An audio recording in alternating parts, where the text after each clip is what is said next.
सोचिए 19 साल का एक लड़का और सामने 200 साल से बंद पड़ी एक वैदिक परंपरा, काशी की सुबह, गंगा की लहरें और बीच में बैठा एक युवा तपस्वी जो हर दिन 4 घंटे 50 दिन तक बिना एक भी गलती किए 2000 मंत्रों का पाठ करता है।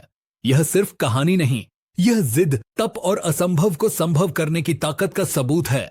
जानिए कौन है वो लड़का जिसने पूरी काशी का इतिहास फिर से जगा दिया। प्रस्तावना: काशी की सुबह का रंग हमेशा अलग होता है। सूरज जब गंगा की लहरों पर चमकता है तब ऐसा लगता है जैसे समय खुद रुककर इस शहर की सांसें सुनता है। लेकिन इस साल काशी ने कुछ और ही देखा। शहर के एक शांत से परिसर में 19 साल का एक लड़का पीली धोती में सिर पर शांति की छाया लिए हर दिन एक ही काम कर रहा था, मंत्रों का उच्चारण, घंटों तक चलता हुआ पाठ, एकाग्रता ऐसी कि बाहर की दुनिया उससे छूट चुकी थी। उसका नाम है देवव्रत महेश रेखे। यह कहानी उसी लड़के की है जिसने 200 साल बाद एक वैदिक चमत्कार को फिर से साकार किया। का एक साधारण बच्चा, असाधारण संस्कार। अहिल्यानगर जिले के एक शांत कस्बे में पंडित महेश चंद्रकांत रेखे अपने बेटे को हमेशा बताने थे कि वेद सिर्फ किताबें नहीं, जीवन का श्वास हैं। घर में सुबह की शुरुआत भी मंत्रों से होती थी और रात का अंत भी।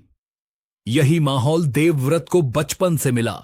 महज 5 साल की उम्र में उसने वेदों के मंत्र याद करने शुरू कर दिए। उस उम्र में जहां बच्चे खिलौनों में खोए रहते हैं, वहां देवव्रत घंटों तक एक ही पंक्ति दोहराता था और खुश होता था कि वह सही बोल पा रहा है। उसके पिता उसके पहले गुरु बने और जैसे जैसे उम्र बढ़ी, परंपरा और जिम्मेदारी भी बढ़ती गई। बुलाती है वेदनिष्ठ परिवार में जन्म लेना एक बात है, लेकिन काशी में तप करना दूसरी। 17 साल की उम्र में देवव्रत को काशी के वल्लभराम शालिग्राम सांगवेद विद्यालय में प्रवेश मिला। काशी उसके लिए सिर्फ पढ़ाई की जगह नहीं थी, यह वही धरती थी जहां सदियों से आर्षे, मुनि, विद्वान साधना करते आए थे। पहले दिन जब उसने परिसर के बीच वाली छोटी घंटी की आवाज सुनी, उसे लगा कि पूरी दुनिया उसे किसी बड़े काम के लिए पुकार रही है। वह चुनौती जिसे बहुत लोग असंभव मानते हैं, शुक्ल यजुर्वेद की माध्यम दिनी शाखा का एक कठिन क्रम होता है, दंड क्रम पारायणम। इसमें हर मंत्र को एक खास ध्वनि, खास क्रम और पूरी शुद्धता के साथ दोहराना होता है। यह साधना आसान नहीं होती। इसमें गलती की कोई गुंजाइश नहीं। आवाज की स्थिरता, जरूरी मन को पूरी तरह खाली करना होता है। और सबसे कठिन, इसे 50 दिनों तक हर दिन 4 घंटे करना होता है। इसी साधना को काशी में आखिरी बार लगभग 200 साल पहले पूरा किया गया था। जब विद्वानों ने पूछा कि क्या वह इसे करने का मन रखता है, तो देवव्रत ने बिना रुके कहा हां। उसने यह नहीं सोचा कि यह कितना बड़ा काम है, बस इतना समझा कि उसका धर्म है प्रयास करना। साधना का पहला दिन 2 अक्टूबर 2025 की सुबह, काशी के रामघाट के किनारे सूरज अभी उगा ही था। परिसर के अंदर पीली रोशनी में दीप जल रहे थे और देवव्रत ने अपना पाठ शुरू किया। पहला दिन आसान नहीं था, गला सूखता था, मन भटकता था। एक क्षण के लिए वह खुद से पूछता भी था कि क्या वह सच में यह कर पाएगा। पर हर बार जब वह गंगा का बहता हुआ स्वर सुनता, उसे लगता कि वह अकेला नहीं है। दिन 10 से दिन 30, शरीर और मन की परीक्षा जैसे जैसे दिन बढ़ते गए, कठिनाई भी बढ़ती गई।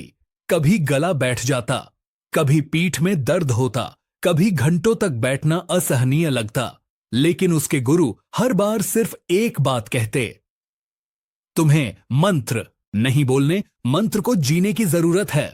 धीरे धीरे पाठ उसकी सांसों का हिस्सा बनता गया। फिर वह थकता भी था पर रुकता नहीं था कि लोग देखते गए। एक नए इतिहास का जन्मदिन 35 से परिसर के बाहर भीड़ लगनी शुरू हुई।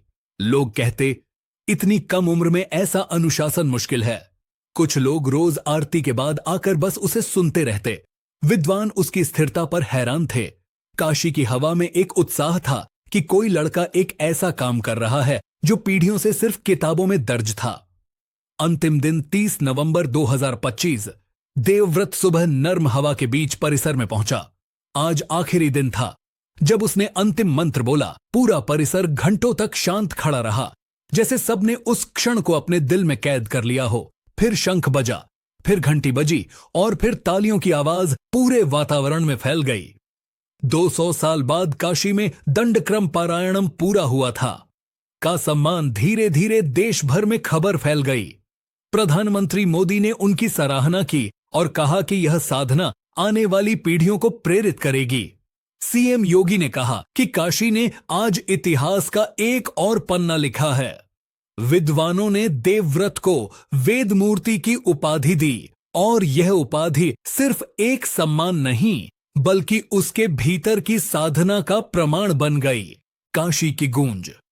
आज जब कोई काशी के रामघाट से गुजरता है तो लोग बताते हैं कि परिसर के अंदर एक 19 साल का लड़का था जिसने हर सुबह इस जगह को मंत्रों से जीवित कर दिया था।